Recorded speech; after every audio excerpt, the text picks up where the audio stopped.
Oi, gente, sejam bem-vindos para mais um pod da Publi. Eu sou o Marcelo Eu sou a Tamires. e estamos aqui hoje para falar de um tópico que, pessoalmente, é o tópico que eu estava mais esperando para falar hoje nesse episódio, que é sobre quadrinhos e sua relação com a publicidade. E com isso, trouxemos alguém que é expert na área, é um mestre Jedi, é o The One, Profissional. é o The One, já dizia o Morpheus do Matrix. Vixe. Vamos, Então. aqui, a gente também tá fazendo isso para ganhar uma notinha, quem sabe. A gente trouxe hoje o PJ, nosso professor de fotografia nesse semestre. Maravilhoso! E aí, PJ, seja muito bem-vindo ao pod Olá. da Publi. É um prazer estar aqui. Já adianto que não vai ter nota pra ninguém. Certo? Oh, não, morreu as minhas esperanças. Ou será que não? Ou será que não? Nunca se sabe, né? Será? É um prazer estar aqui de verdade. Eu acho que eu tava ouvindo no começo das ideias de como é que vocês queriam fazer um podcast. A gente conversou, né? Sim. Sobre isso e tal, até online. Então é legal estar vendo aqui se materializando uma coisa que tava só no campo das ideias, assim. É um prazer ser convidado hoje. Então, PJ, fala um pouco sobre você, né? O Certo. seu currículo. De onde Atualmente vem? sou professor aqui da Uninasal, né? Estou no segundo semestre. Uhum. Eu sou formado em comunicação social, com habilitação em publicidade e propaganda. Tenho mestrado em comunicação social e atualmente também sou doutorando na comunicação social. As 3 graduações aí pós são na UFC, né? E o meu objeto de estudo há 15 anos, eu coloco 15 anos porque em 2009 foi um marco, que foi a minha participação num projeto do UFC que estudava sobre quadrinhos, a oficina de quadrinhos. Então, esse ano, 2024, faz 15 anos que eu estudo quadrinhos. Uhum. É a minha área de pesquisa principal, assim, há muito tempo. Apesar de eu também dar aula de várias coisas, né? No semestre passado, a gente teve disciplina de estética e história da arte. Estética, história da arte. Esse Na minha cabeça era semestre- teoria. Esse semestre de fotografia, né? E teremos Uhum. semiótica, provavelmente no futuro. Então, quadrinhos é a área de pesquisa, de paixão, né? Acadêmica, mas também a gente está aí para dar aula do que for chamado para dar aula, né? Show. Então, já que o assunto é quadrinhos, eu queria falar, tipo, um papo mais pessoal, tipo, qual foi o seu primeiro contato com os quadrinhos? Como foi o início dessa relação com você? Eu acho que é como 99% dos brasileiros, né? Lembro do Turma da Mônica, né? Ai, Acho sim, que quem é uma nunca? coisa que faz parte da nossa vida, ler Turma da Mônica, ler aqueles quadrinhos da Disney, né? Sim, Tio Patinhas, Pato Mickey, Donald. Pato Donald Sim. e tal. E eu aprendi a ler meio que por causa também... Dos quadrinhos. Dos quadrinhos em parte, também por causa, claramente, do processo de alfabetização, mas os Uhum. quadrinhos estavam ali dando aquele apoio, aquele suporte lúdico, né? Pro processo de aprender a ler. Eu tive pouco contato no decorrer da vida com quadrinhos. Meu pai me deu um quadrinho uma vez de super-herói, que só deu esse. Então, assim... Pra nunca mais. E aí, então, eu tive que reler e reler, e eu sabia decorar do quadrinho, Qual era o basicamente. quadrinho? Você Era um lembra? quadrinho dos X-Men. Dos X-Men? Era. Oh, clássico. Não Era vou na lembrar moda, né? qual era e tal. Acho que até hoje eu tenho nas minhas A coisas. relíquia, né? E cheguei a ler mangá na adolescência, Uhum. né? Quando os mangás chegaram aqui no Brasil com mais força, né? Sakura Card Captor, Samurai X e tal. E aí parei, total, de ter contato com quadrinho. Entrei na faculdade, aos 17 para os 18, comecei a estudar publicidade, etc., ir para agência, tive estágio, etc. E no meio disso tudo, no meio dessa bagunça, abriu as inscrições desse projeto que eu falei anteriormente, que é a Oficina de Quadrinhos, que é um projeto de extensão da UFC, da Universidade Federal do Ceará, que é um projeto que ensina para a comunidade como fazer quadrinhos. Em resumo, é isso. Uhum. Eu fui um semestre como aluno, me apaixonei. No outro semestre eu já fui monitor. 2 anos depois, os 2 anos seguintes, já fui bolsista. Foi um dos primeiros dinheiros que eu ganhei na minha vida, foi com a Oficina de Quadrinhos. E depois que terminou a bolsa, eu me tornei professor. Então, eu sou professor desde então na Oficina de Quadrinhos e foi uma paixão, assim. Eu reencontrei os quadrinhos por um outro viés, né? Porque eu lia como entretenimento, né? Sim. E tal hora na faculdade eu comecei a ler como objeto de pesquisa, né? Entender o fascínio que esses quadrinhos causavam para mim como linguagem, né? Como é que uma imagem do lado de outra imagem não são 2 imagens separadas. Elas juntas, elas deixam de ser somente imagens e passam a ser uma sequência, passam a ser uma história, Sim. né? Isso sempre foi uma coisa que me fascinou muito, assim. Tanto que há várias áreas de estudo dos quadrinhos, né? Sim. Mas a minha em específico é a linguagem. Tipo, como é que esses desenhos em sequência contam uma história, né? Como é que a gente consegue juntar essas imagens, essas palavras e tirar dali uma narratividade numa coisa que está parada, né? Sim. Então, essa é a minha área de pesquisa. Tenho outros amigos, né, que estudam outras áreas, né, tipo impacto social, representatividade, essas coisas. Mas eu particularmente estudo linguagem, né, E que é tu um que eu pode gosto. dizer pra gente qual é a relação dos quadrinhos e a publicidade, pra quem gosta um Bem, pouco dessa área? Existem várias, né? A gente pode ver o produto, o quadrinho, como um produto a ser vendido, a gente Uhum. pode pensar dessa forma, mas eu acho que, estando por trás, né, estudando sobre como é que se faz quadrinhos, eu acho que talvez o que mais me interessa nessa relação de quadrinho com publicidade, e quadrinho com comunicação como um todo, né, jornalismo, aí você pode botar qualquer tipo de área da comunicação, é ver o quadrinho como uma área que, para ser feito, exige muitas disciplinas diferentes, né? Só se você pegar qualquer quadrinho aqui que está na nossa frente, você vai ver uma equipe editorial grande. Você vai ter um roteirista, você vai ver um desenhista, você vai ver provavelmente coloristas, que são pessoas que trabalham com cor, você vai ver letristas, que são pessoas que trabalham com balonamento e letra, você vai ver editor, editor geral, editor-chefe, tradutor. Então, assim, via de regra, quadrinhos é uma disciplina artística, uma mídia artística que opera muitos conhecimentos. O roteirista faz o roteiro, beleza, mas ele não sabe só disso. Para ele fazer um roteiro bom, ele precisa saber como é que é o trabalho do desenhista, como é que é o trabalho do colorista, como é que é o Pra trabalho da poder se equipe. adaptar, né? Para ele saber já do roteiro as capacidades de cada uma das pessoas desse processo criativo. Mesmo quando você faz o quadrinho sozinho, aí é que tem competência mesmo. Você é um artista solitário, sozinho, que faz o próprio roteiro, que faz o desenho, que faz a edição, que faz... Enfim, é um trabalho muito amplo, certo? Uhum. Então, eu sempre falo, quando eu dou aula de quadrinhos na comunicação e na faculdade, eu coloco isso bem claro para os alunos, assim. Se você aprende a fazer quadrinhos, você aprende a fazer muita coisa. Eu né? acho que eu vou aprender a fazer quadrinhos. E assim, por Meta exemplo... 2024. Meta, né? Mais Metas. uma, né? Da Mais lista de uma 30, da né? lista. Então, quando eu participei da oficina de quadrinhos, eu não fui diretamente trabalhar com quadrinhos. E aí eu digo trabalhar com quadrinhos, pesquisar, ser professor, coisa do tipo. Eu fui trabalhar em agência, né? Como é um caminho de muitas pessoas que fazem publicidade. Sim. E aí, eu entrei na área de social media, mas depois eu fui para a área de redação numa agência. E aí eu percebi que as noções de roteiro de um quadrinho poderiam ser aplicadas muito claramente na redação publicitária. E do meu lado, tinha um amigo meu, que virou um grande amigo depois, né? Na agência tinha um ilustrador. Então, você percebe que quando você estuda quadrinhos, você nem nota que você aprende muita coisa. Porque quando eu dou aula de roteiro, por exemplo, né? Amanhã eu vou dar aula de linguagem audiovisual aqui. E eu falo para os alunos uma coisa que eu repito muito, fica até meio sacal, assim, que é: quem conta uma história controla o tempo. Sim, né? você O contato- falou isso Caraca, no seu... Bonito. Aquele mini cursozinho que teve Foi, de férias. pronto, Foi de muito quadrinhos, bom. não foi? Que a gente até Foi. falou sobre escrita criativa. Porque quando você conta uma história, você controla o tempo, né? Uhum. Você vai contar uma fofoca, ou vai fazer um VT de publicidade, ou vai contar a sua Uma história piada. de vida, uma piada, um pitch para conseguir investimento financeiro para um roteiro e coisa do gênero, ou mesmo um roteiro. Enfim, quando você conta uma história, escreve um livro, faz um quadrinho, faz um jogo, faz um filme, faz uma peça de teatro, o que você está fazendo é controlar o tempo. Como Tudo o time. tempo vai ser organizado da melhor maneira possível para aquelas informações que você quer passar impactarem a sua audiência, causando espanto, causando excitação, causando medo, causando alegria, causando tristeza e assim por diante. Então, quando eu falo de quadrinhos, eu estou falando disso também, né? Só que quadrinho especificamente é uma linguagem em que tempo é espaço. Porque as imagens ocupam um espaço na página. É verdade. E essas Sim. imagens que ocupam espaço na página vão ser as imagens que vão criar a sequencialidade de uma história.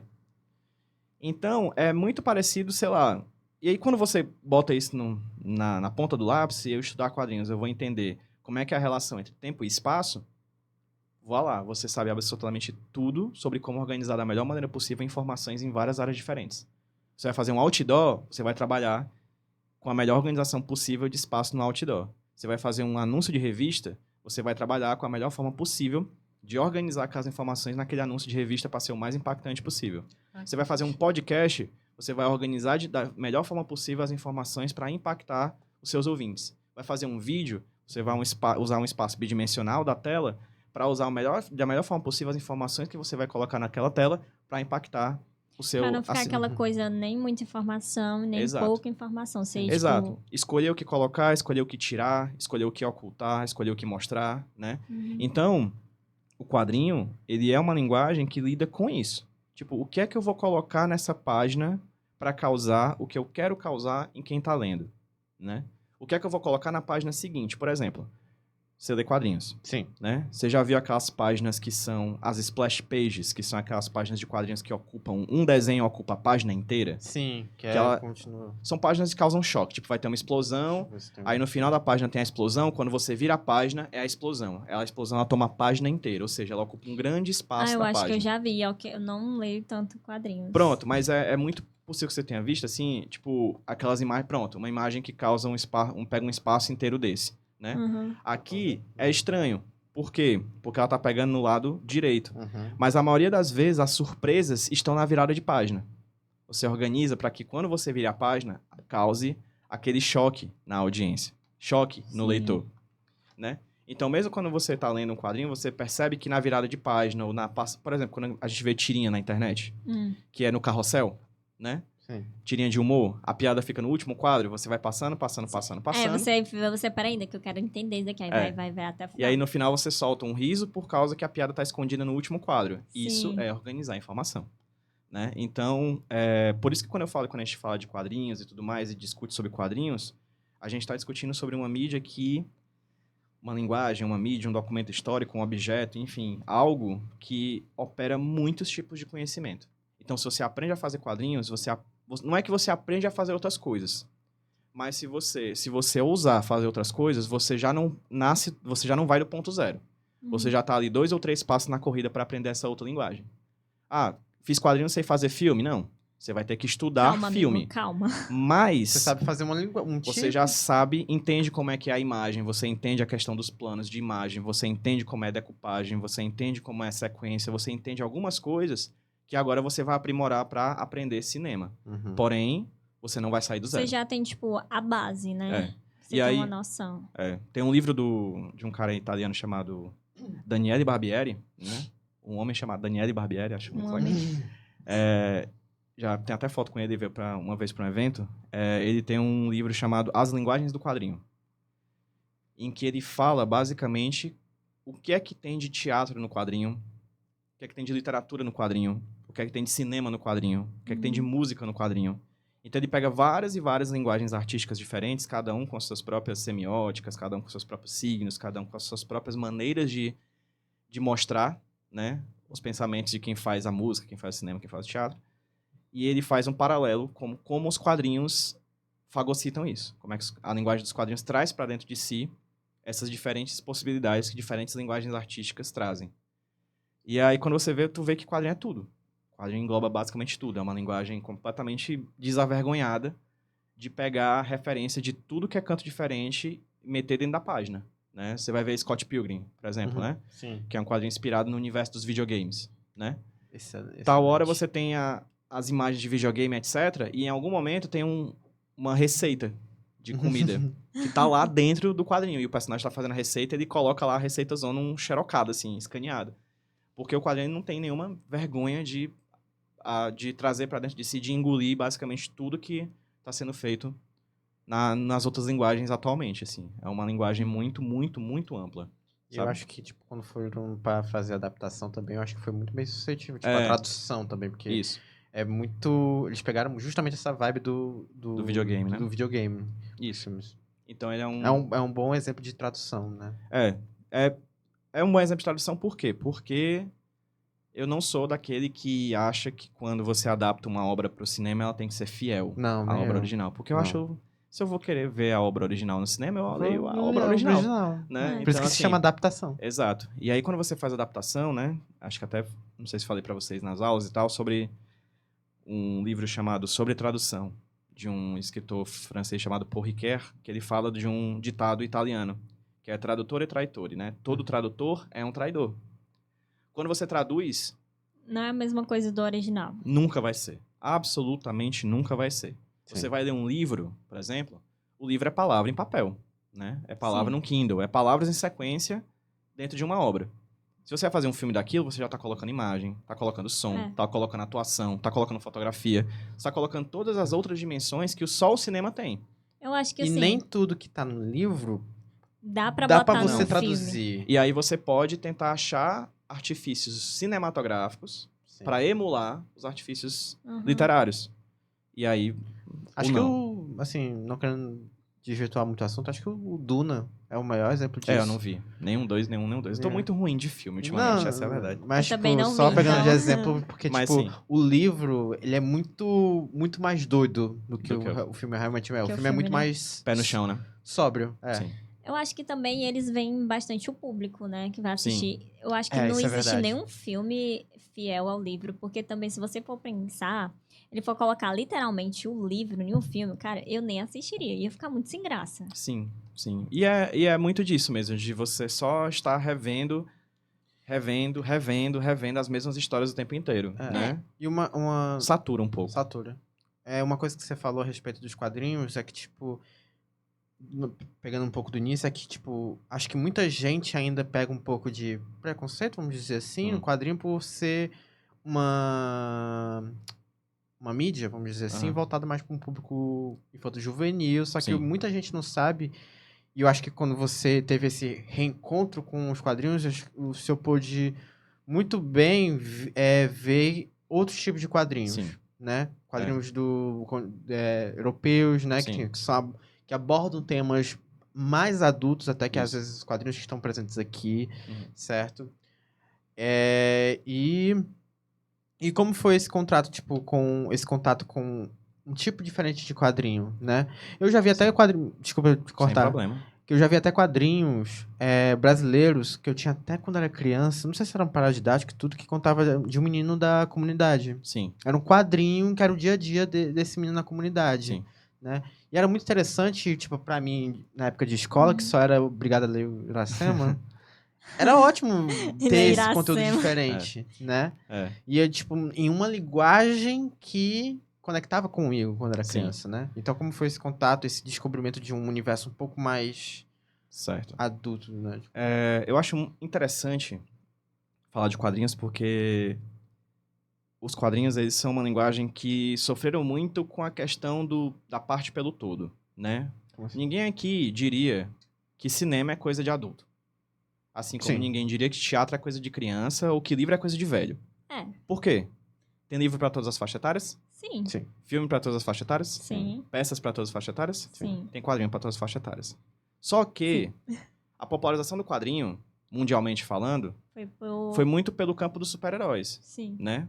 Por causa principalmente da capacidade propagandística dos Estados Unidos. Uhum. Mas se você vai ver as origens do quadrinho, e eu nunca coloco o primeiro quadrinho, ao meu ver, não existe um primeiro quadrinho, né? Porque, diferente do cinema, que você tem um equipamento tecnológico patenteado, chamado cinematógrafo, que é fundante da linguagem, Uhum. né? Que é francês, né? Os americanos dizem que é americano e tal. Então, falar de origem... Polêmica, Falar né? de origem de linguagem é engraçado porque todo país vai ser nacionalista. Ele vai puxar pra si o primeiro quadrinho, o primeiro... não Só sei o quê. perguntar quem foi que inventou o avião aqui e quem foi que inventou o avião lá Exatamente, fora. né? Quem inventou o avião aqui, o Santos Dumont, quem inventou lá, os irmãos Wright, só que baladeiro não é avião, né? Eles pegavam um negócio, um estilizão gigante, jogam o negócio, aí voa, ei, avião. Não, né? Oh, meu Deus. Avião é avião. Avião voa por si só. Não precisa de impulso, né? Não precisa da Mas, baladeira. enfim, não precisa de baladeira. Então, assim, quando a gente vai falar de quadrinho... Por exemplo, se você chegar no Japão, na França, nos Estados Unidos, no México ou aqui no Brasil e falar a palavra cinema, provavelmente a pessoa que vai ouvir a palavra cinema vai entender que você está falando de cinema. Uhum. Porque como é uma linguagem artística que veio de um lugar por causa de um equipamento tecnológico que foi desenvolvido e levado para o mundo, de certa forma, houve uma unificação do que é cinema e esse termo meio que funciona como Pra tudo. cinema para tudo em todo mundo. Uhum. No Brasil, quadrinhos se chama história em quadrinhos. Em Portugal se chama banda desenhada. Banda desenhada. Na França se chama banda dessinée, que é banda desenhada. Uhum. Acho que na Espanha é historieta, na Argentina é tebeu, nos Estados Unidos é comics, na Itália é fumetti, no Japão é mangá, na China é manhua. Então, todo lugar do mundo tem um nome para quadrinho. E aqui Por ainda quê? tem um graphic novel. Graphic né? novel, Que né? ainda é um Que outro... aí vira uma questão, a gente pode falar depois que é uma questão editorial, uma decisão editorial. Sim. Pra fugir exatamente da Do coisa do quadrinho quadrinho. infantil. Mas no no mundo inteiro, cada país tem sua forma de chamar quadrinhos. Por quê? Porque é uma forma que nasceu descentralizada. Eu gosto de dizer que ele é uma linguagem que tem muitos pais e mães espalhados pelo mundo. Ele não nasce num canto. Ele não tem um berço esplêndido, tem vários berços, né? E é engraçado ver esse berço porque, ele nasce mais ou menos em vários lugares do mundo, mas eles têm uma temática similar. Grande parte dos quadrinhos, dos primeiros quadrinhos da história, são políticos. Eles Sério? são de humor, são de sátira, com os poderes estabelecidos, né? Você pega o americano, que muita gente diz que é o primeiro, mas não é. O Yellow Kid. O Yellow Kid é uma criança imigrante chinesa chegando num bairro periférico de Nova York. Então é uma criança que está lá para falar sobre a vivência dos estrangeiros, chineses, irlandeses, etc., naquele país, num suplemento de jornal. Era em jornal que saíam os primeiros quadrinhos. Aqui na Europa, no Brasil... Aqui na Europa, no Brasil, como nos Estados Unidos, nos Estados Unidos, no Brasil, na Europa, né? Então eram quadrinhos que saíam em jornal, que até onde eu saiba, a criança não compra. Sim. Então, com o passar do tempo, essa linguagem foi se desenvolvendo, né? E ela vai chegando em outros públicos, né? E aí ela se desenvolve de uma maneira que, ali nos anos 20, principalmente 1930, no final da década de 30, 38, nasce esse bonitão aqui, né? Um rapaz vindo, uma criança vindo, atravessando o universo, né? Do mundo do planeta de Krypton, né? Eita. Que chega no Kansas, né? É Kansas, Texas. né? No Texas. É Kansas, é no Texas. Então pronto, ali, aquelas bandas, não sei muito bem, não. Aquelas Eles Por também, ali, eles também naquele não lugar. sabem onde é Fortaleza, então... Então, Quando nasce Superman, a indústria de super-heróis se torna um grande poderio. Todo mundo quer criar o próximo Superman. E é uma loucura, a galera cria super-herói à torta à direita de tudo que é jeito, assim. E foi logo depois da queda de 29, né? Porque a queda de 29, a gente teve a quebra da Bolsa de Valores de 29, os valores americanos foram muito atacados, né, por causa dessa que é uma das grandes crises do capitalismo. E com essa crise do capitalismo, os Estados Unidos ficam mal e tal, e eles precisam de heróis, né? E esses heróis vêm para ocupar esse espaço e ganha muito, muito, muito poder, principalmente na Segunda Guerra Mundial, porque todo o Ocidente olha e tem um vilão em comum, né? Os países do eixo. E aí os super-heróis crescem com muito poderio, se tornam materiais de propaganda muito potentes. E, de fato, o público-alvo principal é o infanto-juvenil. São os adolescentes e as crianças, né? Ainda mais se você pensar na época da Segunda Guerra Mundial, né? Isso. Vendia muito quadrinho do Capitão América, né? Exatamente. Então, eles eles usavam muito compravam muito para colocar no front, propaganda na também, mão né? dos soldados, né? sim. E o primeiro quadrinho do Capitão América, Eles todo mundo dando sabe que é dando um soco na cara do Hitler, né? Soco na cara do Hitler. Então, Icônico. logo de cara, né? Então, assim, quadrinho de super-heróis se torna o carro-chefe. Uhum. E é por isso que eu digo que as pessoas confundem a parte pelo todo. Porque a mídia quadrinho, ela é ampla, ela cabe absolutamente qualquer gênero narrativo, para qualquer tipo de público diferente. Só que vendeu muito quadrinho, o quadrinho ficou muito famoso de super-herói, né? E aí as pessoas acham que, automaticamente, super-herói é igual a quadrinho, ou quadrinho é igual a super-herói, né? E aí, com o passar do tempo, a gente tem a história do quadrinho, depois da Segunda Guerra Mundial, a gente tem Teve uma época que foi a época sombria, tanto da DC Isso. quanto da Marvel, que os super-heróis começaram a cair de venda. E uma forma de contornar isso foi ter criado, tipo, um código de conduta. código de conduta e, tipo, Censura. histórias de terror, Isso. assim, cowboy, que tava na O moda. que acontece é o seguinte, a Segunda Guerra Mundial fez os super-heróis se tornarem super famosos. Vendia muito. Sim. Com o final da Segunda Guerra Mundial, sem um vilão central, e, consequentemente, com o estabelecimento da Guerra Fria, o bloco capitalista e o bloco soviético, com o bloco capitalista a gente tem os problemas do capitalismo. A desigualdade extrema, os soldados que voltaram da guerra e não conseguiram nenhum tipo de compensação pelo seu esforço pela guerra, etc. Então, consequentemente, a figura do super-herói ela ficou escanteada. Né? Não fazia mais sentido Sim. eu olhar e querer ler super-heróis. Nessa época, o que fez muito sucesso foram histórias de terror. Era. Né? E aí... Fantasy Tales. Histórias de terror, ficção científica, essas coisas, né? Que já eram muito presentes no outro tipo de mídia, que era a literatura de polpa, né? Vocês se ligam? Pulp Fiction, né? Pulp Fiction, que tem um filme, né? Do Tarantino. Pulp Fiction é um tipo de literatura que era feito para ser barata. Enquanto os livros eram um pouco mais caros, esses livros eram feitos para serem vendidos em tipo banca de Lovecraft? revista. Lovecraft, o rapaz do Conan, né? Que eu não tô lembrando agora o nome. Eu também não lembro, não. Esses caras faziam essas obras para revistas, livros que eram lançados, literatura que era lançado em banca de revista para ser mais barato. Uhum. De um tipo de papel feito de polpa da árvore. Ai, É que por isso que é interessante. ficção de polpa, Pulp Ah, Fiction, Pulp- literatura de polpa. Nossa. Né? Porque a polpa da árvore cria um tipo de papel mais... de menor qualidade, Uhum. né? Uhum. Então, é ali que nasce o Lovecraft, é ali que nasce as obras do Lovecraft, é ali que nasce o Conan, é ali que nasce o Zorro, Nossa. é ali que nasce o Aranha, a grande parte dos personagens. O fantasma dessa época. O fantasma, Ou é mais antes? ele é não é um super-herói, Aham. ele é um herói, mas é considerado o primeiro herói uniformizado, né? Aham. Que ele usa uniforme. Mas o fantasma, o Batman, o Superman, eles todos vão beber dessa fonte da Pulp Fiction, né? Que são histórias de terror, histórias de violência, né? Histórias eróticas, histórias adultas, enfim, Sim. no final das Uhum. contas, né? E aí, essas histórias mais adultas, elas vão fazer muito fama nos quadrinhos depois do final da Segunda Guerra Mundial. E na época, por causa do estabelecimento de todas aquelas lógicas do bloco capitalista, que Uhum. é o capitalismo, que é o conservadorismo, que é o estabelecimento muito claro. Durante a Segunda Guerra Mundial, você tinha lá o cartaz da mulher, né? E assim, Yes, dizendo we que can. yes, we can, né? A gente pode fazer. Terminou a Segunda Guerra Mundial, esquece isso. Mulher de volta pro fogão, homem vai ser o provedor, meninozinho vai estudar e vai aprender a ser homem. American Dream. A menininha vai aprender para ser dona de casa, vamos vender boneca para dar mamadeira na boca da boneca. Então, assim, estabeleceu muito claramente a figura dessa família conservadora que a gente tem até hoje, né? É. Uhum. E aí, não deu certo, né? A galera começou a pifar. Não deu certo. A galera começa a pifar, né? Quando você tem os seus anseios, seus desejos adolescentes, infantis, etc.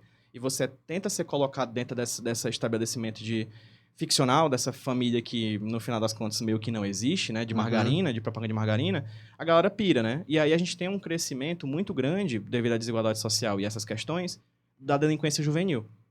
E aí vem um bonitão chamado Frederick Wertham, um psicanalista, que lança um livro chamado A Sedução do Inocente, em que ele fala que o crescimento da delinquência juvenil é por causa das histórias de terror e dos quadrinhos.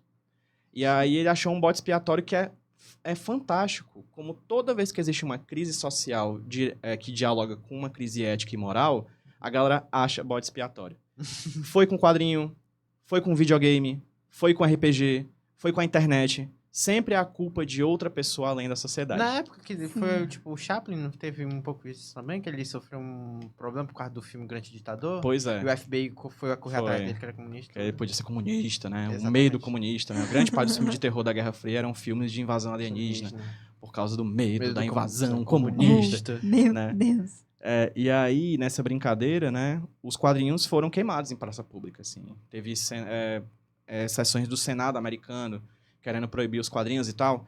E aí, a Marvel e a DC, na verdade a National Comics, né? Porque não se chamava Marvel ainda. A Marvel era Timely Comics, não? Era Timely Comics, perdão.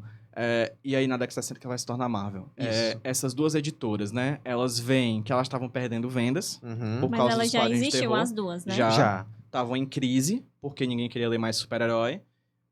Os quadrinhos de terror da EC Comics, que era uma editora que tinha nascido como Educational Comics, ou seja, quadrinhos educacionais, Uhum. que depois que virou quadrinho de terror e tudo mais, e viu que tava ganhando grana, virou Entertainment Comics, né? Quadrinhos de entretenimento. Era que tava vendendo mais, Uhum. né? E o que os caras da Marvel, pré-Marvel e DC fizeram? Não se preocupe, políticos, nós iremos criar um código de autocensura chamado Comic Code Authority, que vai ter uma série de coisas que vão ser vistas como um código de autocensura. Que é um selozinho que tem em todos os quadrinhos, né? Que até, tipo, os anos 2000 ainda saía na DC Comics e tal. Só que esses quadrinhos da década de 50, 60, 70, 80, 90, eles saíam com esse Comic Code Authority, que era uma autoridade criada pelos próprios editores para se autocensurar, evitar violência extrema.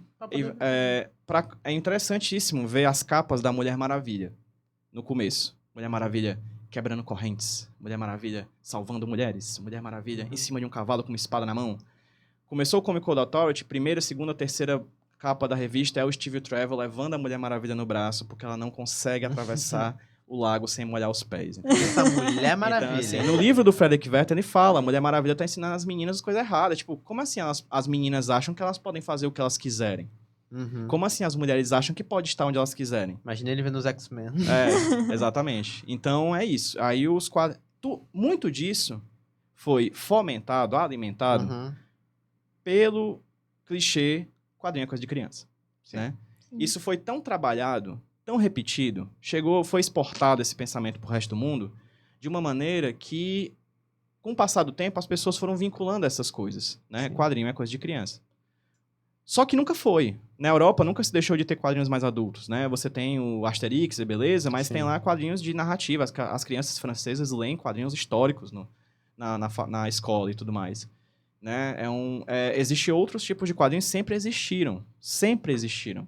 Existiam quadrinhos underground nos Estados Unidos, enquanto Comic Code Authority estourava lá na capa da revista do super-herói. Tinha a galera underground que tava xerocando coisa na esquina de casa com coisa mais 18, assim, drogas, sexo e rock and roll. A própria Entendeu? a Vertigo, né? A que é Vertigo, né? Que era Exato. justamente que era um selo que a DC meio que se Isso. apropriou depois, né? Tipo, lançava um pouco essas histórias um pouco Aí já mais... é final da década de 80, quando o Comic Code exatamente. Authority tá em queda. Sim, Né? porque teve até o Watchmen no Exato, final exato. da década de 86. Exatamente. Então a gente tem ali esse estabelecimento e essa fomentação dessa ideia de quadrinho é coisa de criança. Isso reverbera até hoje. Né? Até hoje. De uma forma que, há pouco tempo atrás, o meu professor, por exemplo, orientador, Ricardo Jorge, ele chegava na Saraiva, Uhum. no Iguatemi, quando tinha, RP. e ele chegava lá, tinha uma revista da Turma da Mônica, do lado de uma revista do Milo Manara, que, pra quem sabe, é um quadrinista italiano de quadrinho erótico pornográfico. E ela tava uma do lado da outra. Tipo, uma criança podia pegar as duas. Sessão infantil. Por quê? Porque as pessoas acreditavam exatamente. que quadrinho é coisa de criança. E aí, depois de um tempo, quando houve o entendimento, e isso é educacional, a gente vai educando, conversando, Sim, discutindo e sim. percebendo, a Turma da Mônica fica embaixo, o Milo Manara fica lá em cima.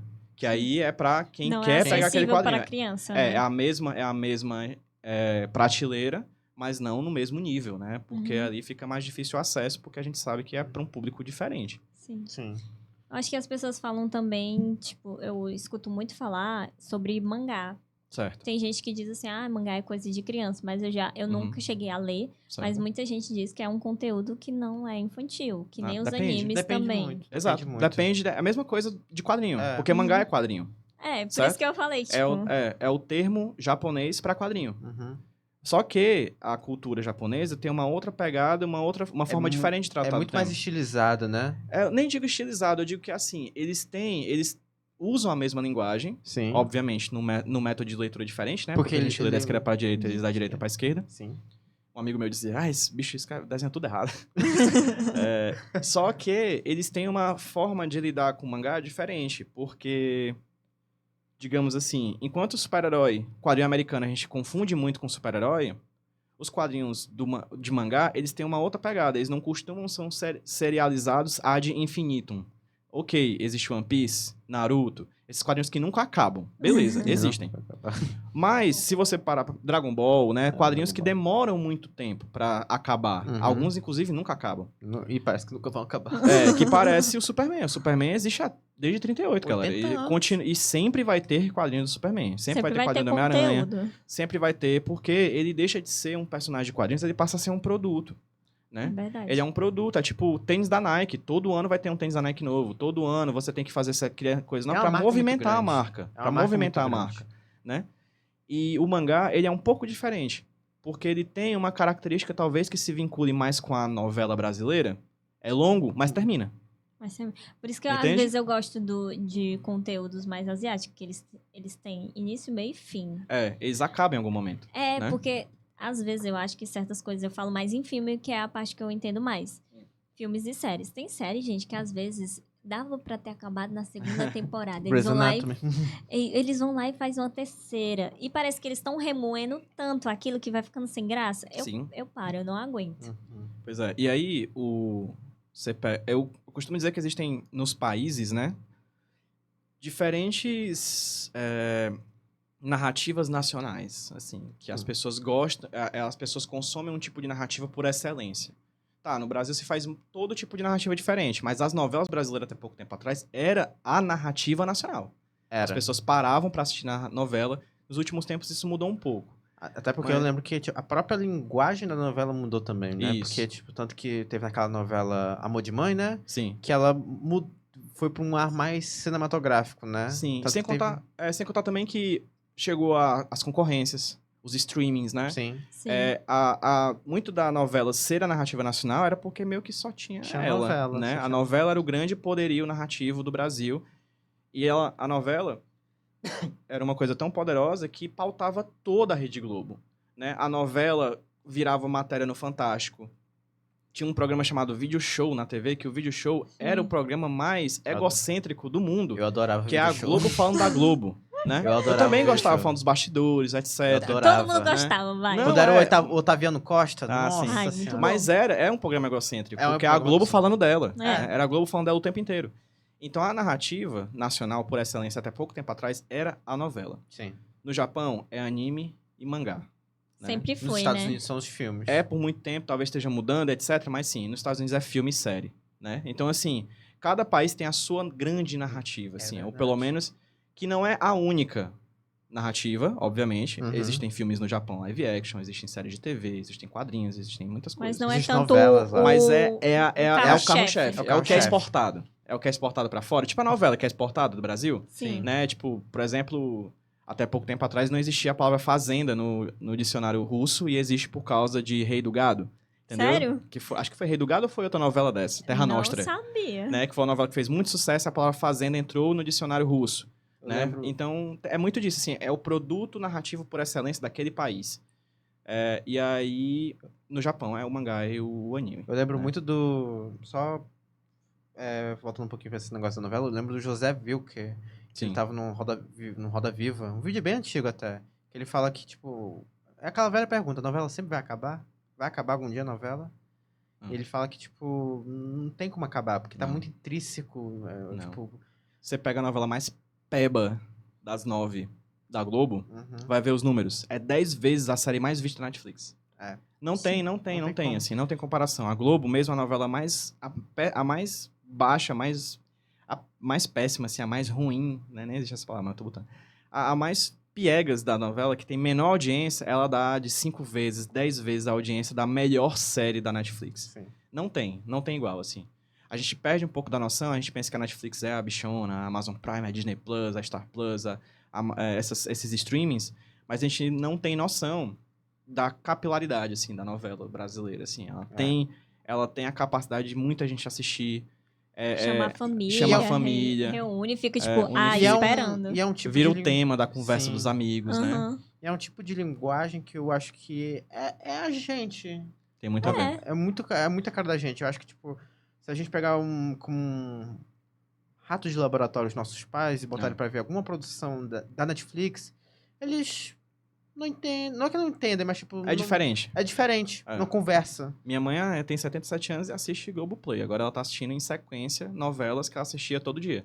Minha mãe E é É, muito tipo- engraçado, assim, porque ela tava assistindo Rei do Gado. E aí ela fala: Ah, meu filho, é muito boa a novela, eu gosto muito. Mas repete tanto, né? Tipo, o começo do episódio sempre é repetindo o episódio anterior e tal. Aí eu, minha mãe, você só não tá notando isso agora porque você tá assistindo em sequência. É. Quando você assistia na TV, que era um episódio por dia, essa repetição era uma recapitulação do episódio anterior que provavelmente alguém pode ter perdido. Era muito Né? bom. Quando eu não assistia o episódio, eu sempre ficava esperando pra mim entender o que tinha acontecido no anterior. Exatamente. Então, assim, é interessante ver essas coisas de narrativas nacionais, né? Como certos países utilizam essas diferentes linguagens como poder, né? A gente chama na política de soft power, né? Uhum. Que existe o hard power, que é o poder armamentício, o poder das guerras, o poder das armas, o poder das bombas, o poder dos tanques, né?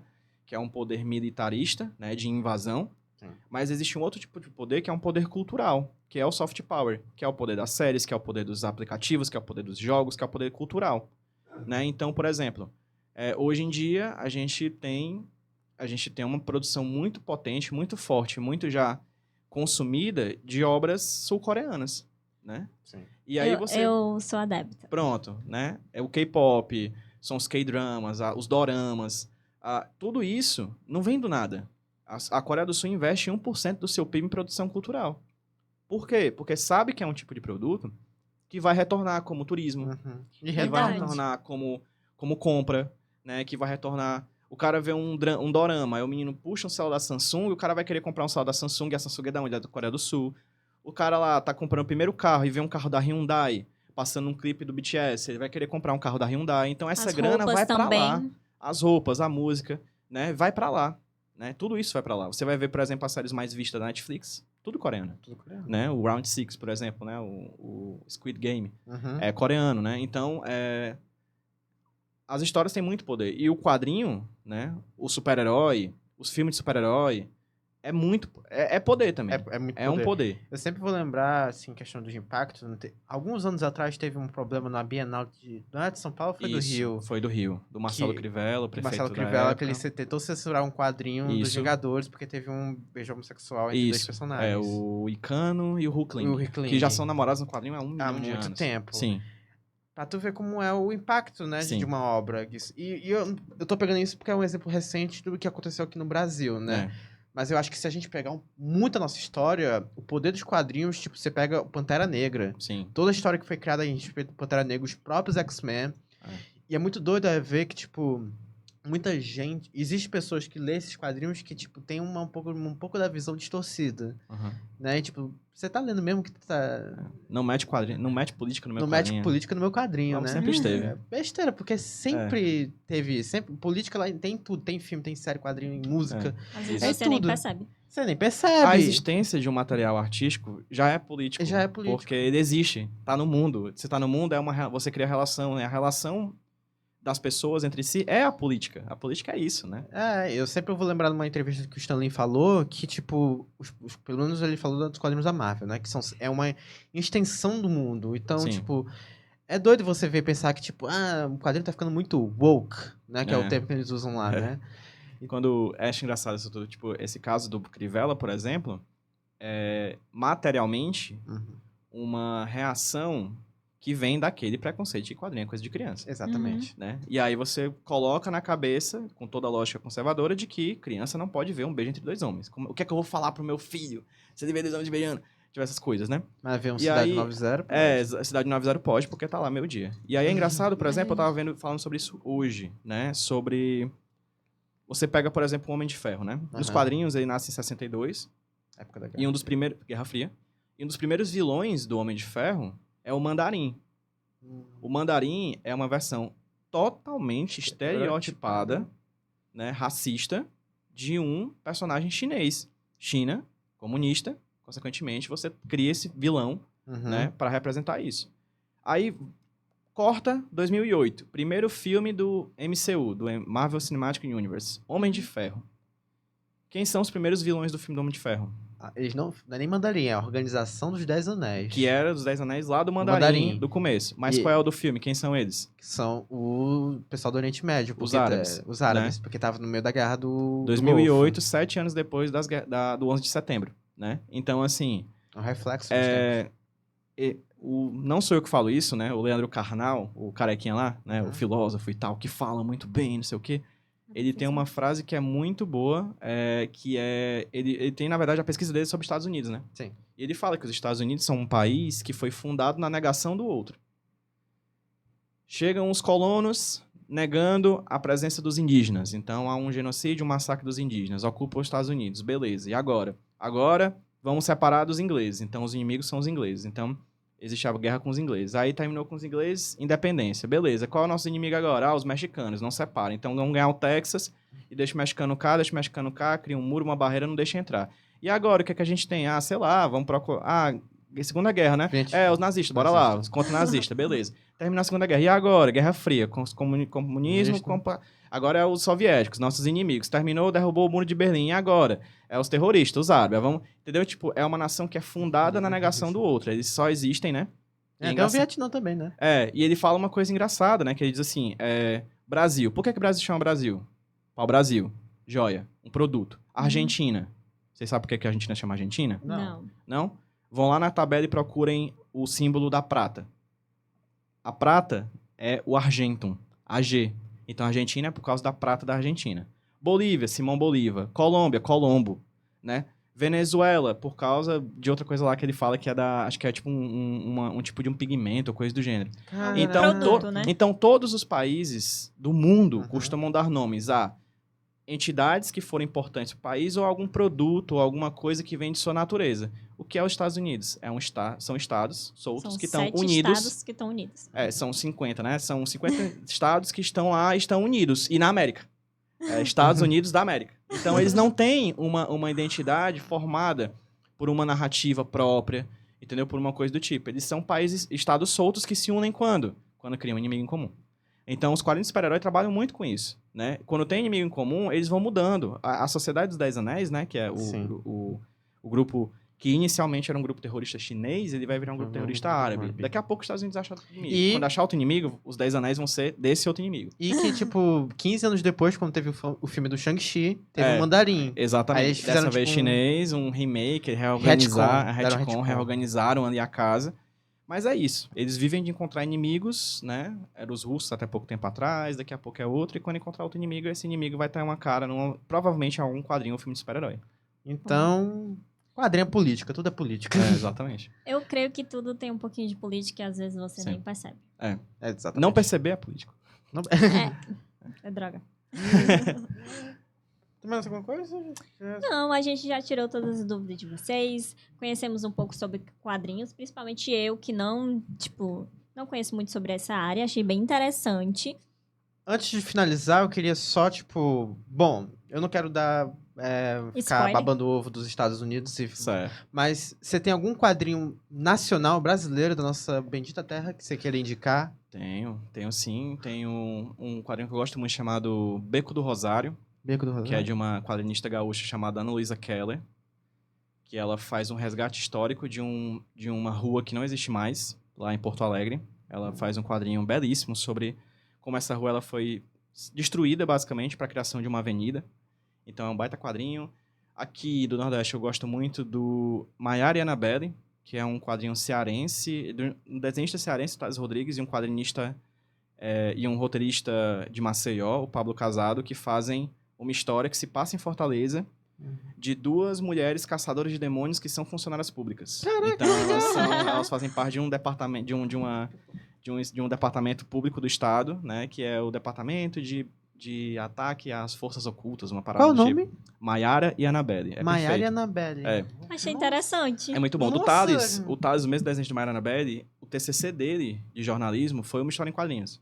Ele fez um quadrinho jornalístico sobre a famosa história do corta-bundas de José Walter. Não sei se vocês conhecem essa história. Não. Que é uma lenda urbana de um maníaco na década de 80 que entrava na casa das mulheres. Não era de verdade? É verdade. Ah, porque ele falou lenda Falei urbana. urbana, mas é inspirado em histórias reais. Foi caso real. Que entrava na casa das mulheres e cortava a bunda delas, Nossa, as nádegas minha delas mãe com a tinha gilete. Exato, Eu tinha medo desse cara. E o Thales é moderador do Zé Walter. Então ele cresceu com essa história e virou Nossa. quadrinista. E o TCC de jornalismo dele é uma reportagem em quadrinhos, com foto e tal.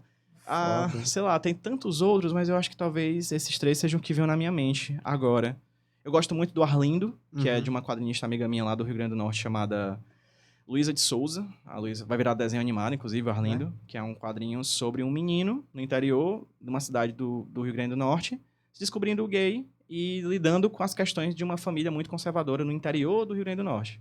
Nossa, que É legal. muito bom também. Os quadrinhos do Marcelo de Salete, Cumbi e... qual é o outro?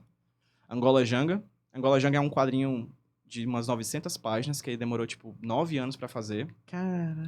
Sobre a ascensão e a queda do Quilombo dos Palmares. É um quadrinho fantástico, talvez um dos melhores quadrinhos brasileiros que eu já li.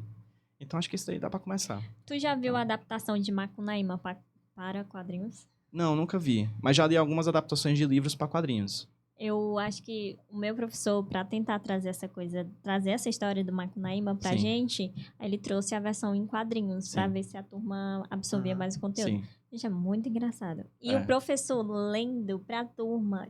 Você imagina um monte de gente de 15 anos lendo Macunaíma, Que pra é quem bem... conhece o contexto da história. Foi uma graça, foi muito interessante a Muito bom. experiência. Tem opiniões sobre adaptações de quadrinhos, mas aí fica para um próximo episódio. Parte 2, a parte 2. Curte bastante que a gente vai ter parte 2. Pois é isso, galera. Não esqueça de acompanhar a gente no Spotify, no Instagram, tá bom? Agora a gente tá presente TikTok. no Spotify, TikTok. Tá bom. Ah, PJ, fala onde a gente pode te encontrar. Qual é a sua arroba? Eu produzo coisas para um projeto, para uma página chamada HQ Sem Roteiro, que era meu podcast, que virou acabando virando uma página de conteúdos para as redes sociais. É lá que eu produzo conteúdo sobre cultura pop, coisa do tipo. A gente vai deixar Ah, e o arroba aqui na descrição. E o podcast Nicolas, né? Que é um podcast que eu faço Nicolas, junto com os meus Sim. amigos, que é um podcast de cinema sobre filmes do Nicolas Cage. Então, Ele é bem fã. Sou. Pior que me tornei mesmo. Podcast Nicolas. Podcast Nicolas HQ Sem Roteiro são os 2 projetos que eu toco no momento. Muito obrigada pela sua participação, por Prazer ceder um todo pouquinho meu. do seu tempo, sua atenção Contem para estar aqui comigo. com a gente. E também, gente, assim que a gente iniciou o nosso podcast, ele que deu umas orientações, como seguir e tal, e foi muito bacana. E agora ele, nosso convidado. O ciclo se fechou. Exatamente. Sim. Que venham outros. Que venha Sim. outro. Bom, é isso, gente. Muito obrigado. Até o próximo episódio. Tchau. Beijo. Tchau, Tchau, tchau.